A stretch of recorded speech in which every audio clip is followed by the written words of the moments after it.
There is a moment. It happens in an instant, so fast you almost miss it. Someone questions you.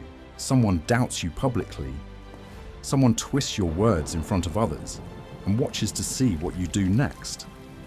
And without realizing it, without even thinking, you open your mouth and begin to explain. That's not what I meant. You misunderstood me. I would never do that. And in that single moment, without a single blow being landed, you have already lost. Not because what they said was true, but because you just told the entire room that their opinion has the power to move you, that their judgment sits above your own, that you need their understanding to feel secure. Machiavelli would not be angry watching this. He would simply smile, because he knew this is exactly how power dies. Not in battle, not in betrayal, but in the desperate, well-intentioned act of explanation. The moment you justify yourself, you hand your opponent the frame. You step onto their stage. You become a character in a story they are writing, begging for a line to be corrected. And the crowd never sides with the person explaining. They side with the person who looks untouched. This is the first and most overlooked law of power. He who explains submits. He who remains still commands. And everything that follows is built on this single cold truth. Why defending yourself makes you look guilty. Let's be precise about what actually happens when you defend yourself. You believe you are restoring your image. You believe that if you say the right words in the right order, with enough sincerity, people will understand. The truth will land. Justice will be served. But perception does not operate on logic. It operates on aura, on what you appear to feel, not on what you can prove. Watch carefully the next time someone is accused of something in public.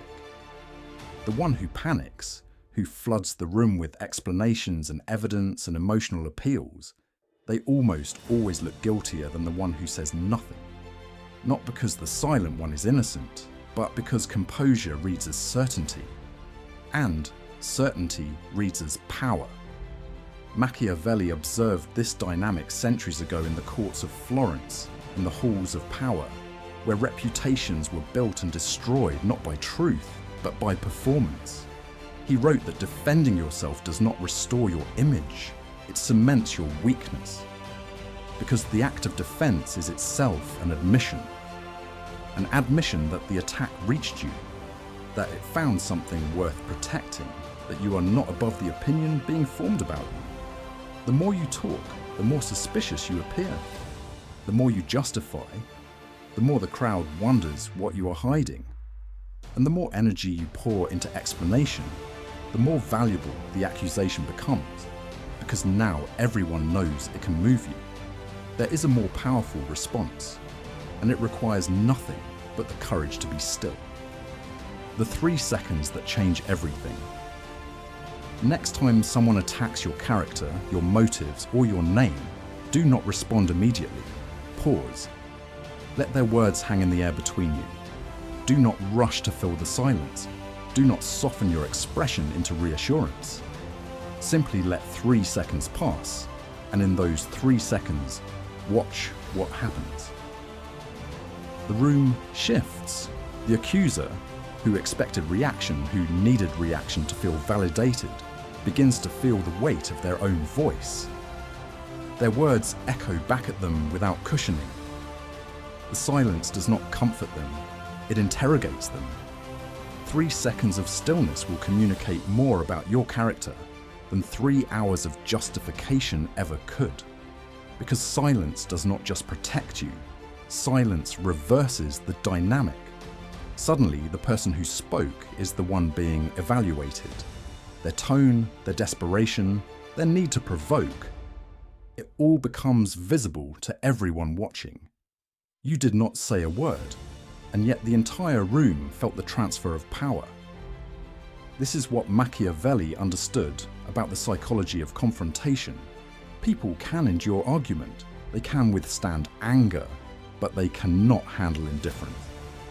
Indifference suggests you are operating on a level where their attack does not even register.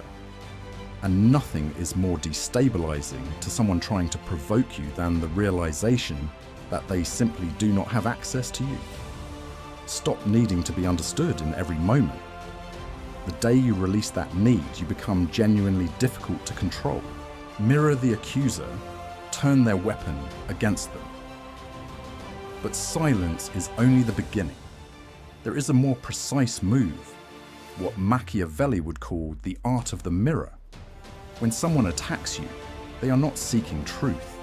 They are seeking reaction. They throw emotional accusations, hoping to see you flinch, stumble, expose yourself. The words themselves are almost irrelevant. What they want is the confirmation that they have access to your emotional interior. The Machiavellian does not take the bait. Instead, he reflects. Someone says, "You've changed. You're not as humble as you used to be." The average person rushes to prove their humility, which is perhaps the least humble thing a person can do. They explain, they apologize, they step directly into the trap, accepting the frame that they are on trial, and the accuser is the judge. Instead, look at them calmly and say, "Growth tends to make some people uncomfortable." Then stop. Do not add to it. Do not soften it. Let it breathe. In one sentence, without raising your voice, without a single defensive word, you have transformed the accusation into a confession. You did not deny their claim. You reframed it. Now the question is no longer whether you have changed. Now the question is why your growth is disturbing to them. They came to expose you. They ended up exposing themselves. This is the principle Machiavelli called mirroring, the art of redirecting energy back to its source without absorbing it. People do not accuse from truth, they accuse from projection. Their words are almost always a map of their own insecurities, drawn onto you. When you mirror, you hand that map back. They call you arrogant. Let them confront their discomfort with confidence. They call you cold. Let them examine their need for your warmth. They call you manipulative. Let them sit with why control threatens them so deeply. You say none of this aloud. You let the mirror do the work, and the room does the rest, controlling the frame. Because truth alone is never enough. Now we go deeper, because even the perfect mirror response can be undone if you allow someone else to control the stage on which everything is happening. Machiavelli understood something that most people refuse to accept. The world does not move by truth. It moves by frames. Not by what happened, but by who defines what happened first. And with the most composure, think about every significant conflict you have ever witnessed. The person who stepped forward and said, "Here is what is actually happening," was not necessarily the one telling the truth. They were the one calm enough to describe reality before anyone else could. They were building the stage, setting the terms, establishing whose version of events the room would accept as the foundation. When you react emotionally, you step onto someone else's stage and operate under their terms. When you explain yourself, you confirm their authority to question you.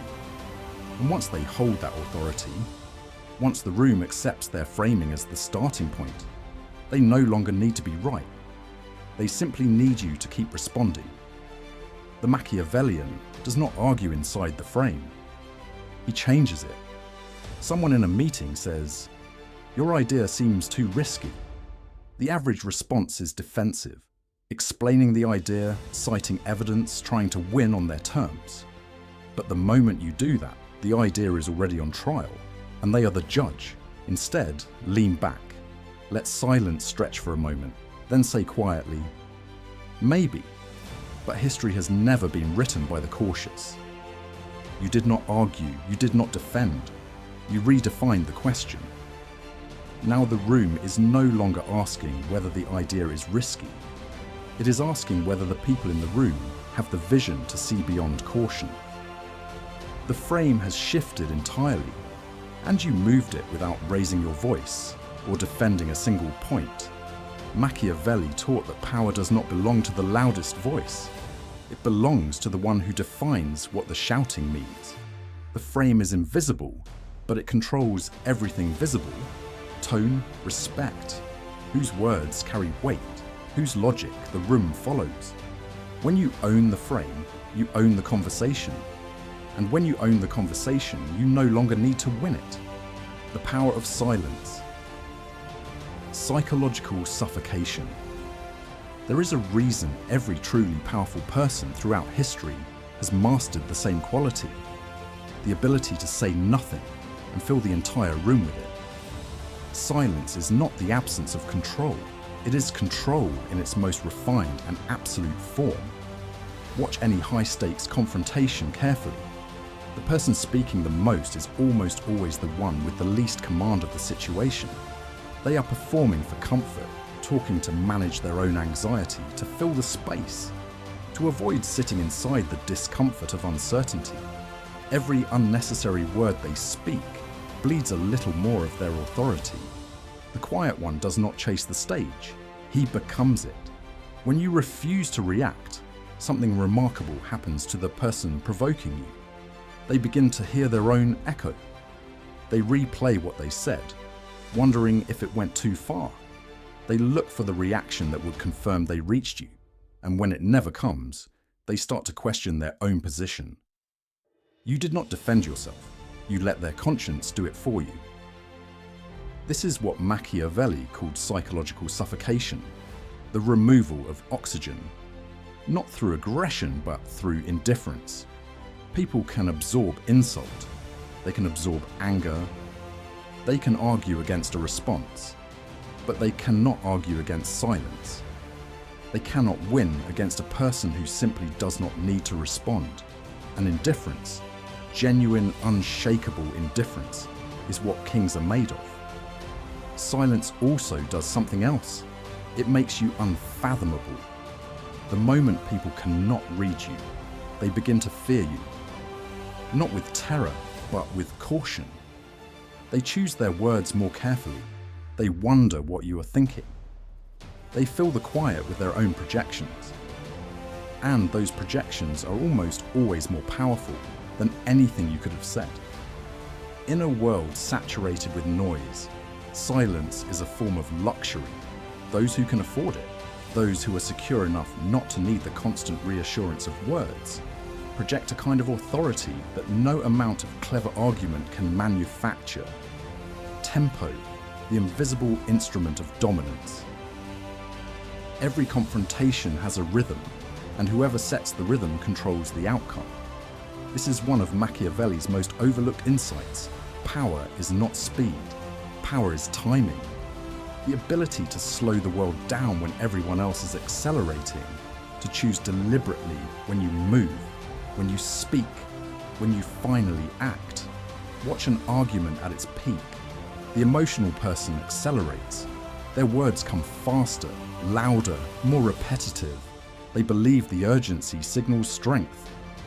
But with every hurried syllable, they are losing precision, losing composure, losing control of the moment. Their speed is not power. It is desperation in disguise. The Machiavellian does the opposite. He slows down, not because he is uncertain, because he understands that tempo is gravity. When you move slowly, you pull people into your orbit. They adjust their breathing to yours. They mirror your pace without knowing it. Humans are extraordinarily sensitive to the emotional pulse of the people around them. Whoever sets that pulse rules. If they rush, you pause. If they shout, you lower your voice. If they press, you delay. Your delay is not weakness. It is dominance disguised as patience. Because in the moment you choose to answer, rather than the moment they demand it, you have already established that you control the flow of this interaction, not them. Let 3 seconds pass before you respond in any heated exchange. 3 seconds feels like forever in emotional time. In those 3 seconds, their tempo collapses into yours. You will feel it physically.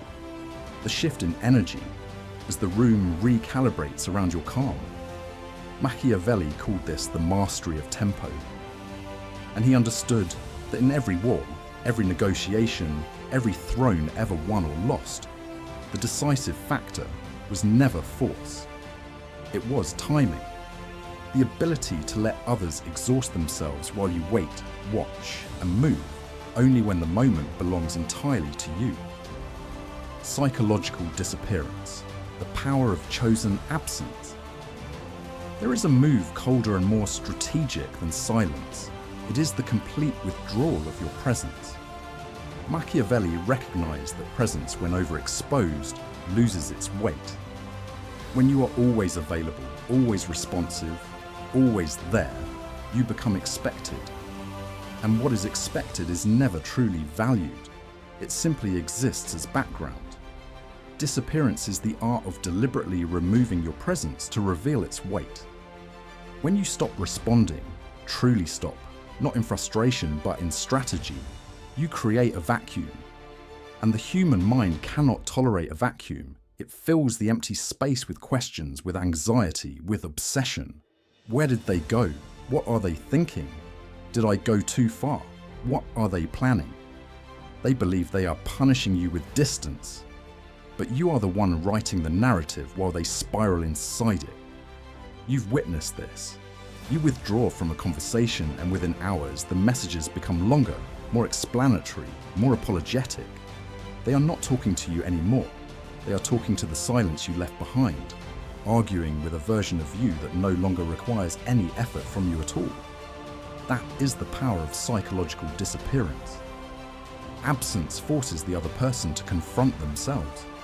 Your silence becomes a mirror they cannot walk away from, a question they cannot stop asking. Machiavelli wrote that absence sharpens respect while constant presence cheapens it. The rare is always valued above the abundant. Your presence should function like a privilege, something granted, not something that can simply be assumed. When your name is mentioned in rooms you are not in, when people speak of you carefully even in your absence, when your silence generates more conversation than your words ever did, that is when you understand the full meaning of this law. You did not demand to be remembered. You simply became impossible to forget. Emotional immunity, the final and highest form of power. All of these laws, silence, mirroring, frame control, tempo, disappearance, they are instruments, but they are only as effective as the hand that holds them. And the hand that holds them must be completely still. This is what Machiavelli called emotional immunity. Not numbness, not detachment, something far more precise and far more powerful. The ability to feel everything and still choose nothing in response. The emotionally reactive person is the easiest person in any room to control. Offer them hope, they follow. Remove it, they rage. Praise them, they become loyal. Ignore them, they spiral. Every emotion becomes a lever, and anyone patient enough to study your patterns can move you in any direction they choose. The Machiavellian transcends this entirely. He observes emotion the way a general observes weather, with full awareness, without being swept into it. He does not suppress feeling.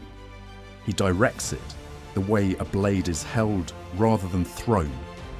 When someone tries to provoke you and finds nothing, no spike of anger, no flash of defensiveness, no quickening of breath, something breaks inside their strategy.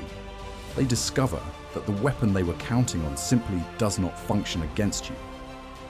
And that realization is more devastating than any comeback you could deliver.